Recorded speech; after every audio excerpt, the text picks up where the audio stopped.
a mística de Santa Teresa. Santa Teresa, nós estamos comemorando esse ano 500 anos do seu nascimento.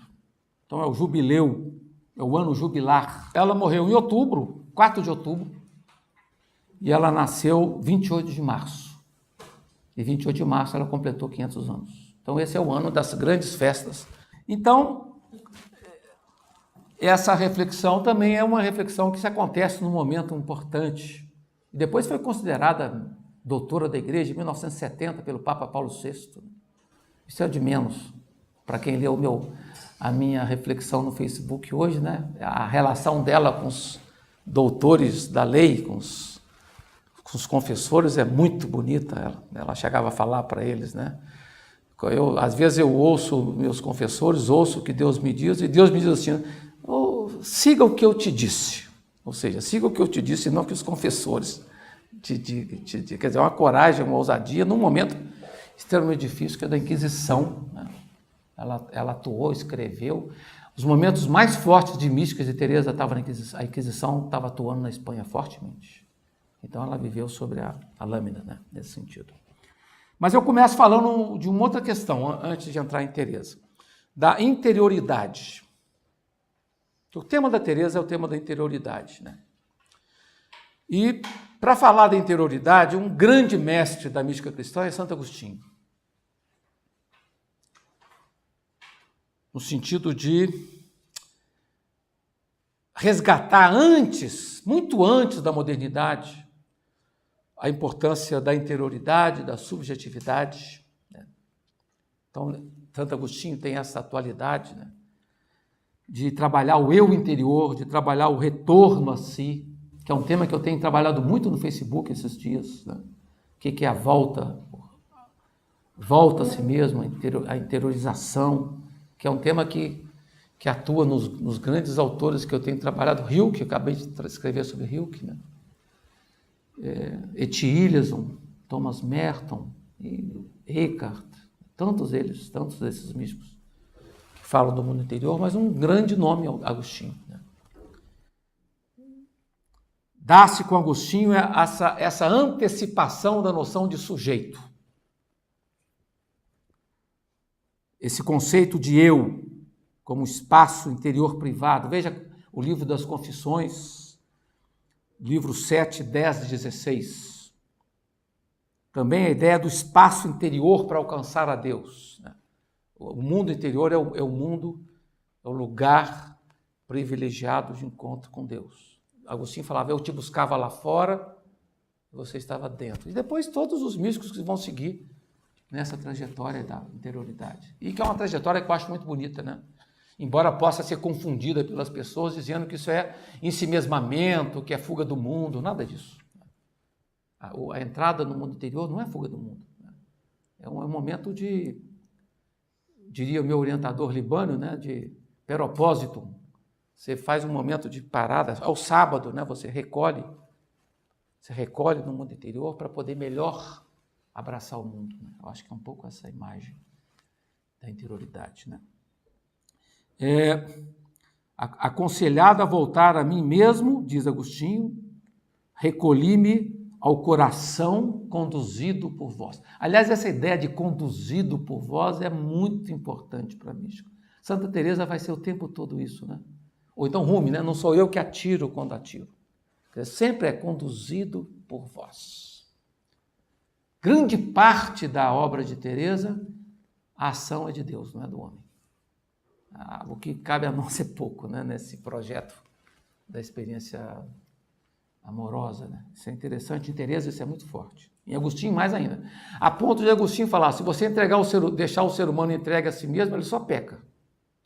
Ele necessita absolutamente do amor de Deus, ou do protagonismo de Deus. Eu não trouxe o livro, um livro que eu estou lendo agora, acabei de ler, do Erraiz, que é um especialista em Teresa de Ávila, que a minha orientanda apresentou na última reunião de orientação, a Luciana, que está fazendo doutorado sobre Teresa. Foi uma apresentação lindíssima que ela fez, e ela tratou o tempo todo disso, o protagonismo de Deus. O protagonismo de Deus. Aí eu voltei, ela estava trabalhando com esse autor, num livro chamado Só Deus Basta. do Erraiz. E ele lançou um livro agora, 2015, chamado A Experiência de Deus em São João da Cruz e Teresa de Ávila. Ele é um carmelita, é um dos maiores especialistas em Teresa de Ávila, e eu me encantei com esse livro dele. Muitas das coisas que eu postei, eu citei o Erraiz, Erraiz com Z no final, um acento agudo no I no final. Então ele fala muito, eu não tinha falado disso no meu texto tanto. Então o protagonismo agora entrou radicalmente e é muito Agostinho.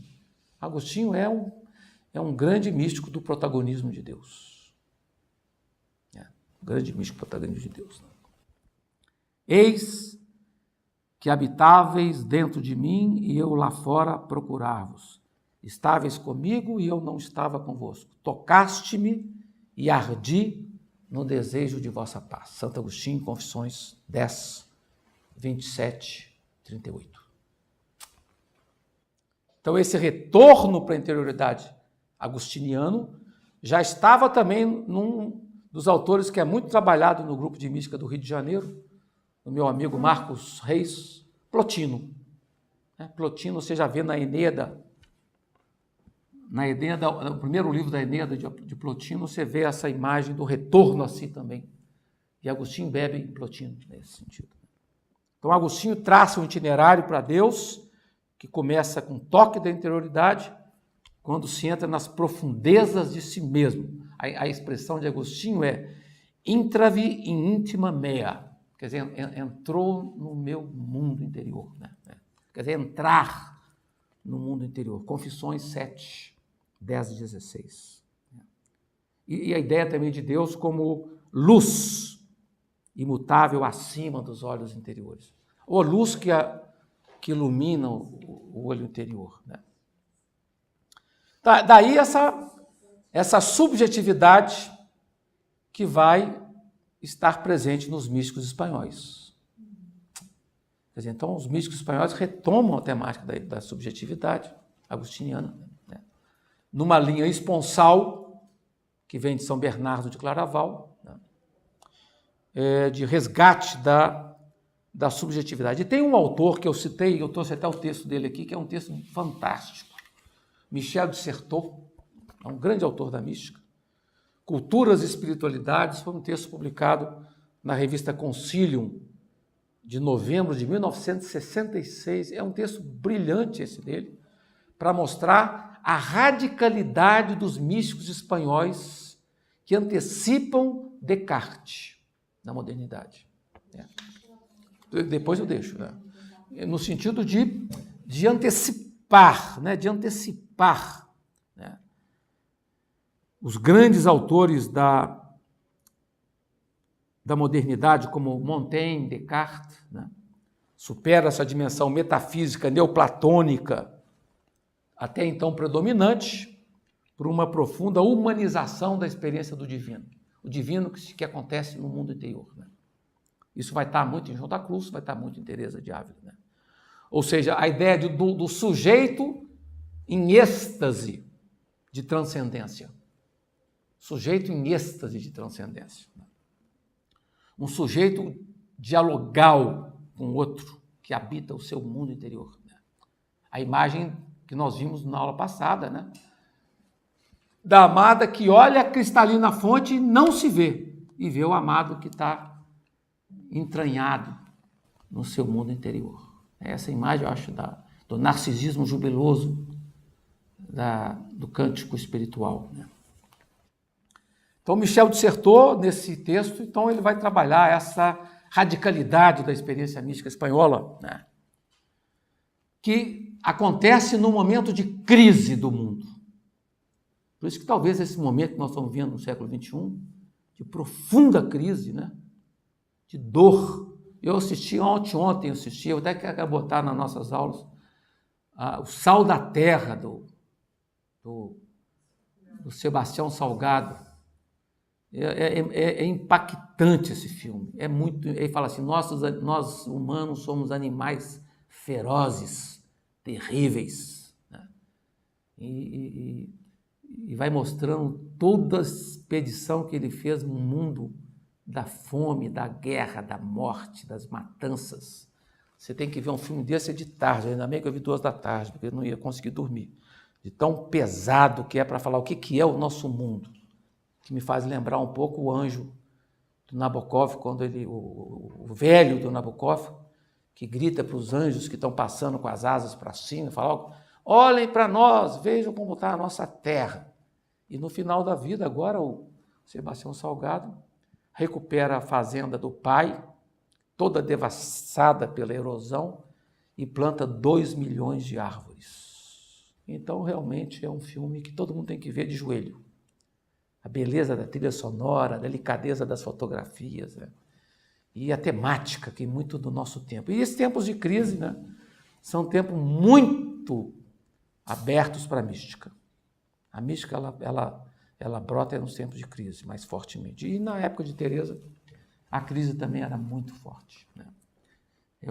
Era um universo que desabava. Tempo de Teresa, o universo desabava. Guerras religiosas, como nós estamos vendo hoje, né? As matanças. Aliás, eu botei no Facebook hoje um texto do Leandro Carnal falando sobre intolerância religiosa, um texto maravilhoso. Ele é um dos grandes autores hoje no Brasil, muito amigo do Felipe Pondé, né? São Paulo, Leandro Carnal, careca. Um cara muito fantástico, né? 1h50, é longo, né? Mas as guerras religiosas, que é o tema que o Carnal trabalha hoje, né, no vídeo, né? Que relativizam as convicções, né? Você vê o Saramago, hoje, quando o Saramago analisava as religiões com seu pessimismo violento, né? Dizendo o fator Deus. Por trás desses conflitos está o fator Deus. Você mata em nome de Deus, né? E, aliás, uma minha amiga de Belo Horizonte, arquiteta, falou que eu mais fiquei chocado no livro do Pondé, Os 10 Mandamentos mais um, falou assim, que Deus mata. Não matarás, né? Ele faz uma análise, não estava nem lembrado dessa passagem.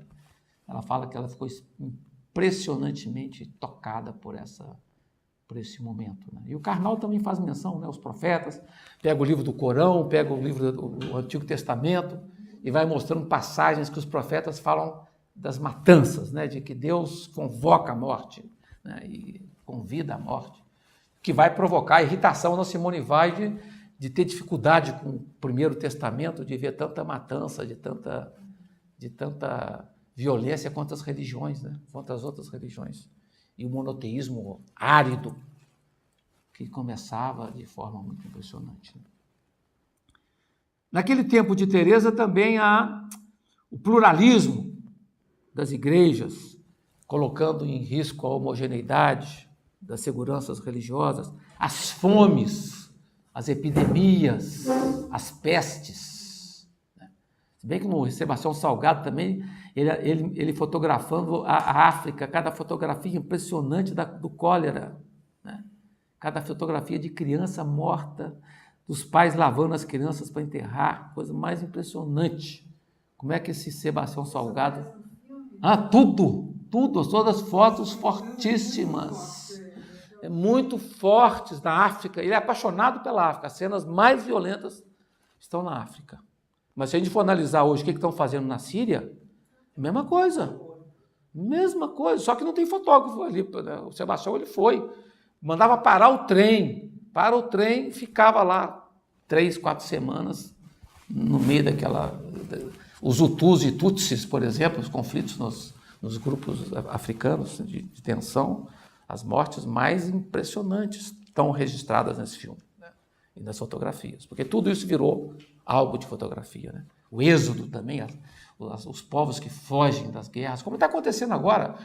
O pessoal fala hoje, né? Prefiro morrer no mar do que ficar na minha terra. Prefiro morrer afogado, né? Hoje é o grande tema, né? É o medo realmente da destruição. Bom, então as estruturas desmantelavam-se na época de Teresa. Então, e aí o Michel de Certeau analisa de forma bonita isso e vai mostrar que o ser humano, envolvido por tantos conflitos, tantas tensões, onde o mundo externo se diluía, ele vai buscar a segurança no mundo interior. Aliás, o Christopher Lasch, no livro dele, maravilhoso, ele fala o mínimo eu. No momento onde todo o mundo exterior não há possibilidade de otimismo, você vai no mínimo eu, que é aquele espaço mínimo interior que você ainda pode botar algo de esperança. Então, acontece na mística espanhola, né? Uma expressão de crise do tempo, onde o ser humano é forçado a procurar em si uma certeza, uma regra, né? Diante do ceticismo que rondava o mundo e as instituições, e o problema, então, do sujeito emerge com toda a sua força. Então, a mística de Teresa e a mística de João da Cruz são místicas do sujeito, muito fortemente do sujeito. A linguagem nova da experiência mística, com o seu vocabulário específico. Por exemplo, qual vocabulário? Morada, centro, castelo, né? Cercado de muralhas. Né? É muita imagem desse período. Né?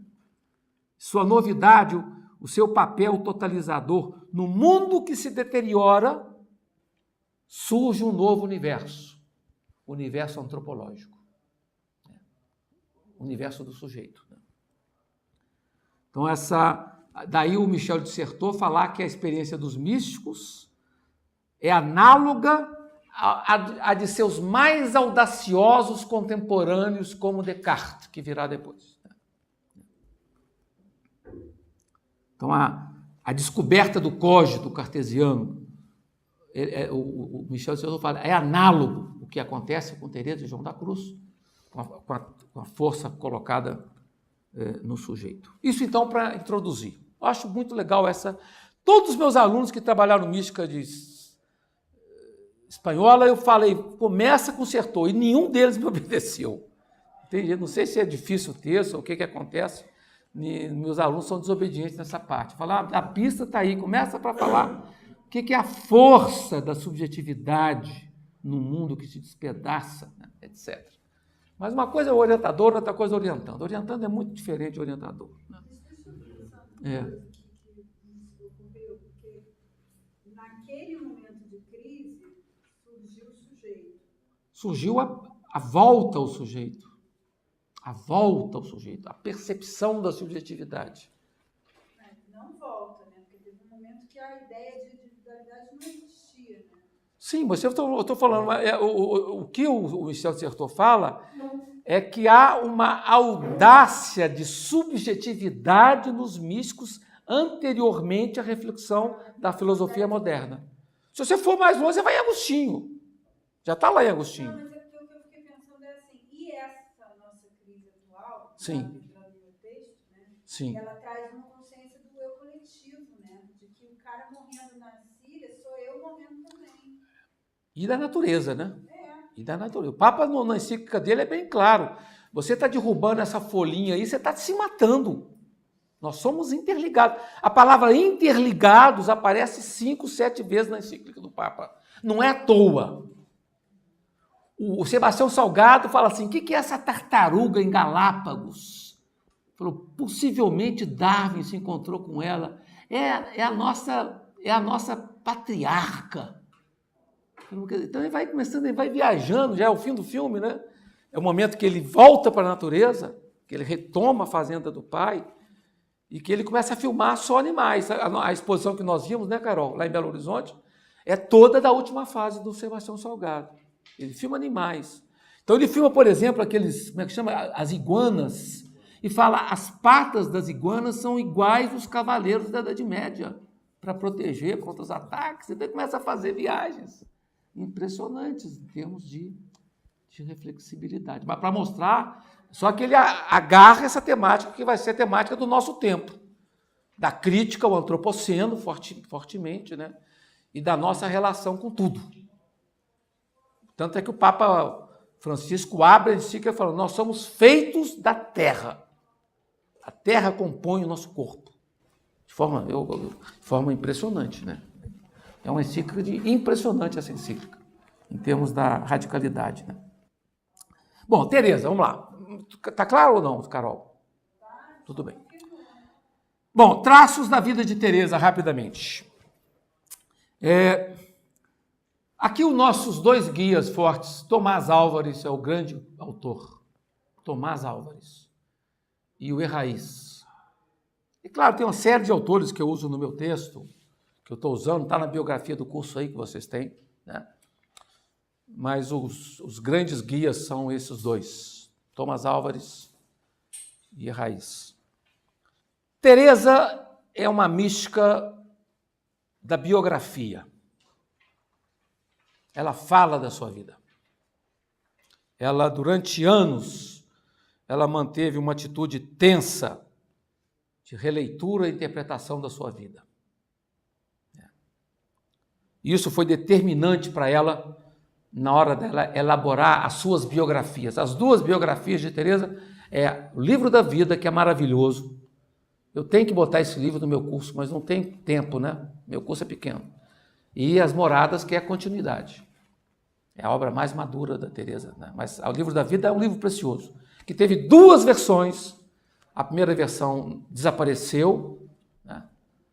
E a segunda versão que nós temos acesso. E um livro que foi sempre muito mal visto. Muito mal visto, sempre, né? Mas é um livro belíssimo. Cada vez que eu leio, hoje eu estava lendo de novo e não há jeito, vou marcando outras coisas que eu não tinha marcado, e é de uma beleza, de uma leitura maravilhosa, eu aconselho demais. Eu não ponho meus alunos para ler esse livro, mas cada vez eu estou vendo que eu estou falhando nisso, porque é um livro importante, né? E, sobretudo, na biografia, o dado familiar. Aliás, isso é uma coisa que eu bato muito a partir de Teresa, né? Como é importante você ser amado. Durante toda a sua vida, ela vai estar vinculada ao drama familiar. História de amigos, de amizades. A importância da amizade para Teresa de Ávila, né? E a importância da amizade para as carmelitas, né? Hoje eu botei a fotografia das irmãs carmelitas no meu Facebook, que elas tinham uma casa em Juiz de Fora, foram expulsas pelo bispo. O bispo expulsou de Juiz de Fora e estão hoje na Paraíba, né? E eu tive muita experiência com as carmelitas, assim, pessoal, de encontro, frequentava muitas carmelitas, né? Quando elas estavam em Juiz de Fora. E uma santa, ela tinha uma irmã em Juiz de Fora, a irmã Maria Amada, que é uma das maiores santas que eu conheci na minha vida, né? Então, realmente, os carmelitas têm esse toque, né, interessante. Então, a questão da amizade. É tão importante a amizade para Teresa, e ela foi tão querida. Outra coisa importante, a Lúcia Pedrosa bate muito nessa tecla, né? Teresa de Ávila foi muito querida, apesar de perder a mãe cedo, né? Ela foi muito querida, né? Uma pessoa que teve uma acolhida de bem-querença na própria história. Por isso que a própria ideia de amizade vai estar no centro da definição de oração que ela dá, né? Quando ela vai lá no Livro da Vida, 8:5, ela vai dizer assim, né?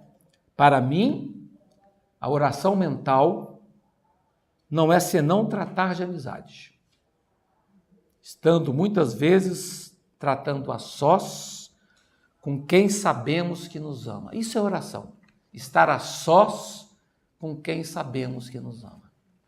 É linda a definição, uma das mais lindas definições de oração, né? Agora eu estou fazendo a introdução do livro Ser de Deus, que vai mudar de nome, vai ser o sopro do mistério. Eu quero botar isso mais forte, né? Capítulo 8, 5. O número 5. Eu só quis tocar muito na amizade, porque é importante esse tema da amizade, né?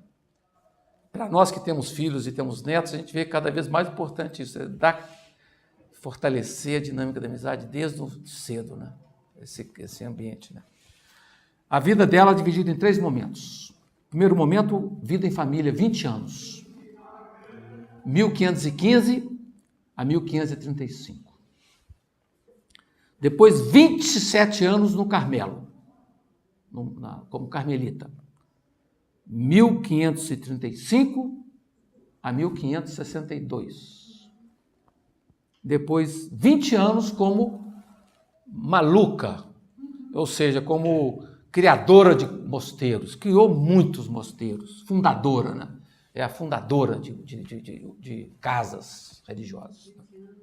De 1562 a 1582. Na primeira redação do Livro da Vida, Teresa escreveu que a sua vida de oração começou em 1534, quando tinha 19 anos. Mas isso aqui na redação do primeiro volume, né, do livro da vida, né? Pela redação. Depois vieram 18 anos de luta, 52 a 53, né? Até de 34 até 53, e 9 anos finais de intensa vida mística, 1553 a 1562. Quer dizer, um momento místico forte dela no final, né? Ela nasceu 28 de março, em Ávila, que eu não conheço, no momento onde a reforma protestante estava dando os seus primeiros passos. Por isso que ela vai falar muito de protestantes, reforma, nos textos dela. Ela teve 12 irmãos, quase igual a mim, né, que tive 15, né, num período específico da... E entre os 12 irmãos, ela era a mais querida. A mais querida, diz o Thomas Álvares, né? Tinha também um grande amor para com todos, Teresa.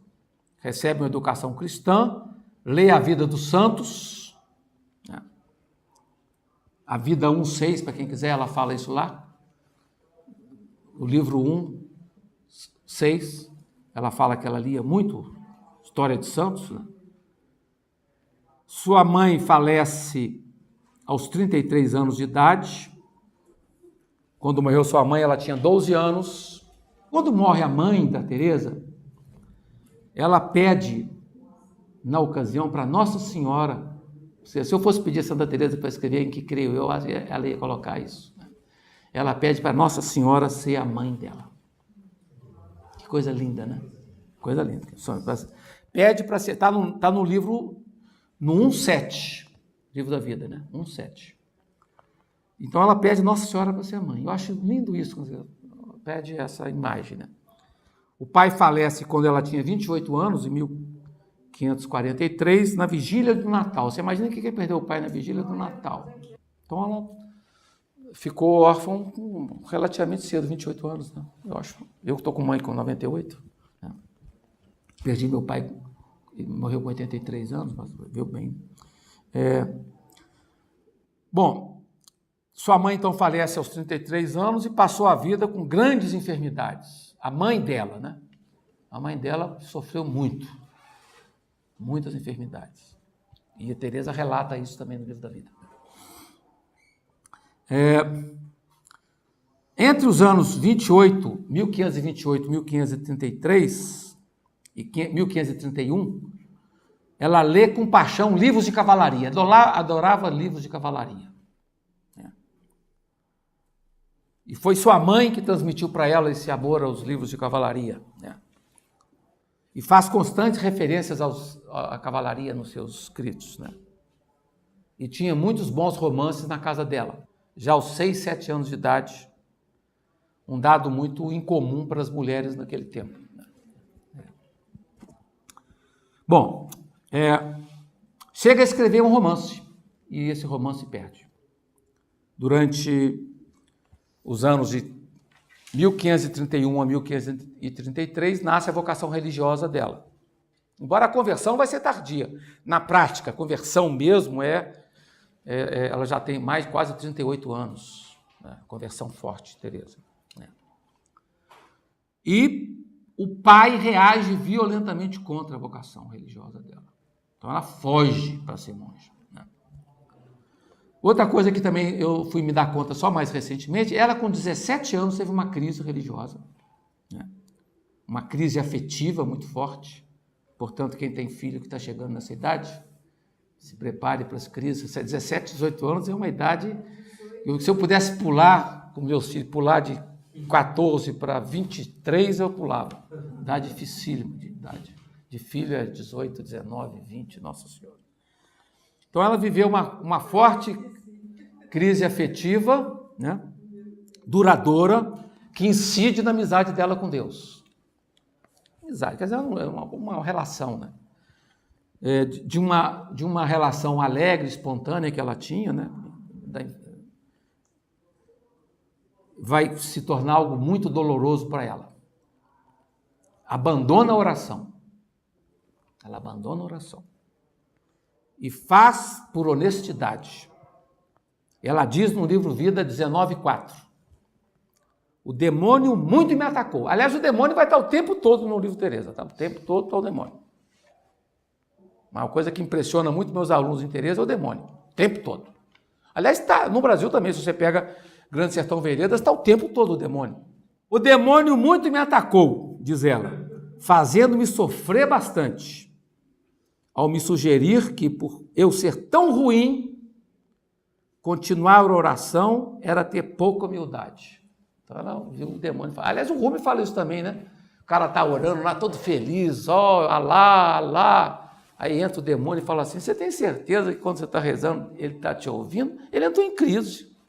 Você imagina você um devoto, todo dia de oração, vem um gaiato aí, te fala assim, ó, você tem certeza que ele está te ouvindo? Você está perdendo tempo com isso aí. O cara entra em crise violenta, né? Até que depois de ter uma inspiração e ver a cada momento que eu alço, que eu levanto a voz para lá, ele me responde na minha invocação. Pois ele Rumi. Então, um pouco essa imagem.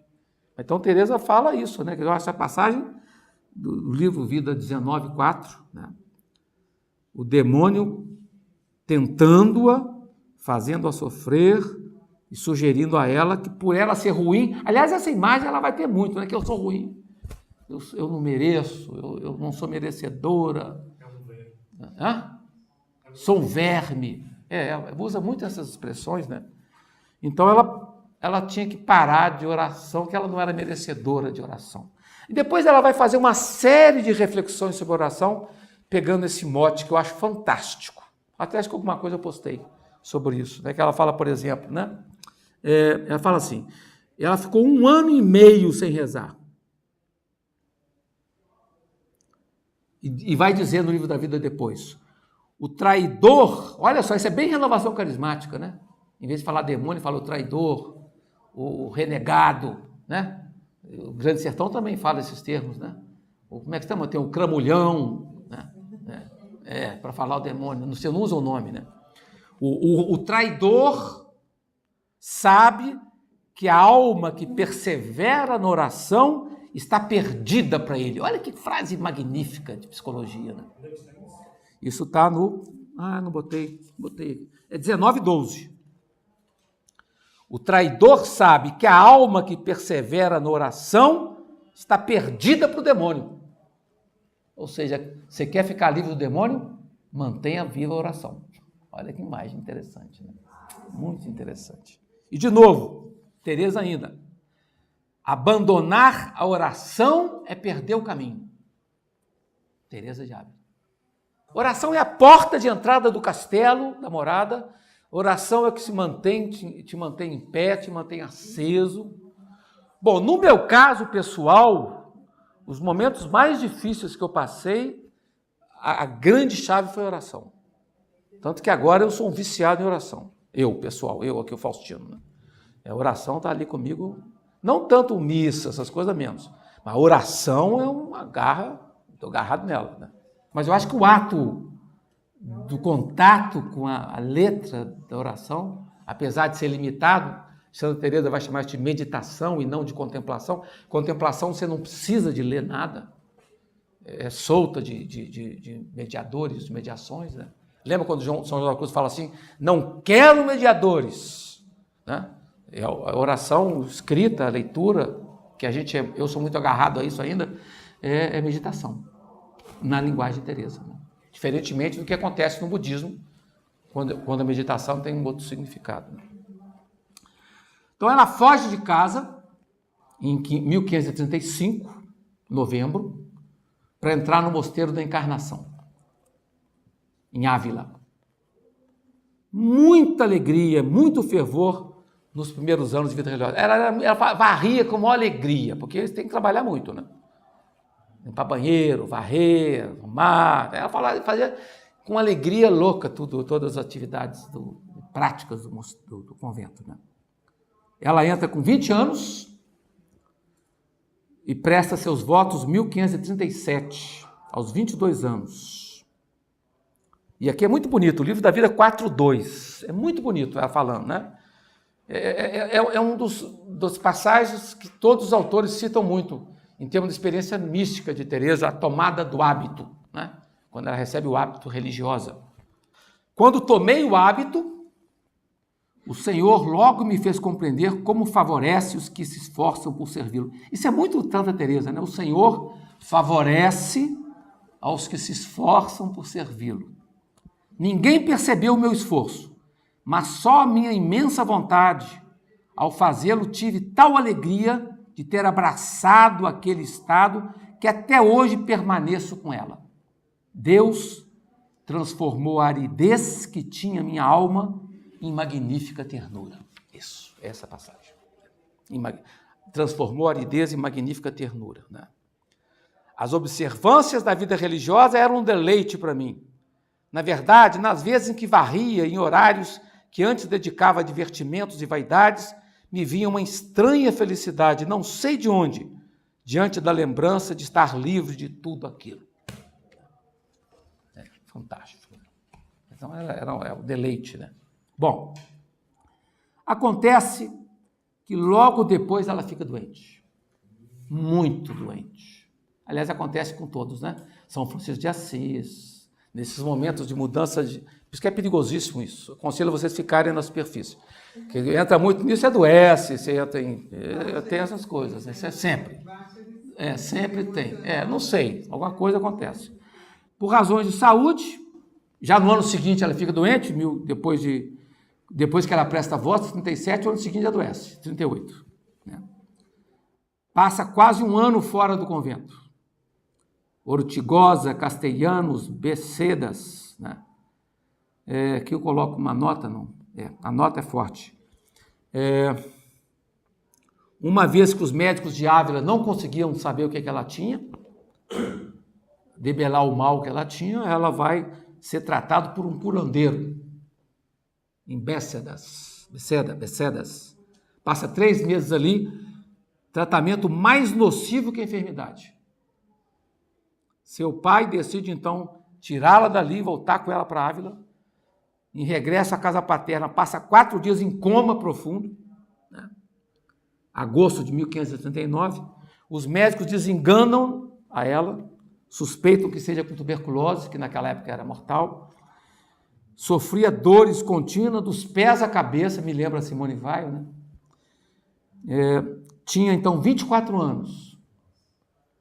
Em agosto de 1539, chega a receber extrema unção, que é o sacramento dos que estão morrendo. Está lá no livro 5:9.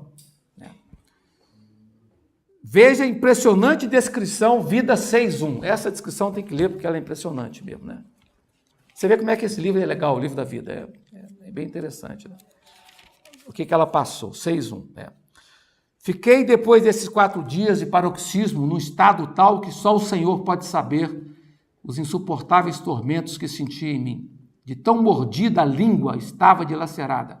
A garganta, devido ao eu nada ter ingerido e a minha grande fraqueza, me deixava quase sem respirar, pois nem água eu podia engolir. Eu parecia estar inteiramente desconjuntada, com a cabeça em grande desatino.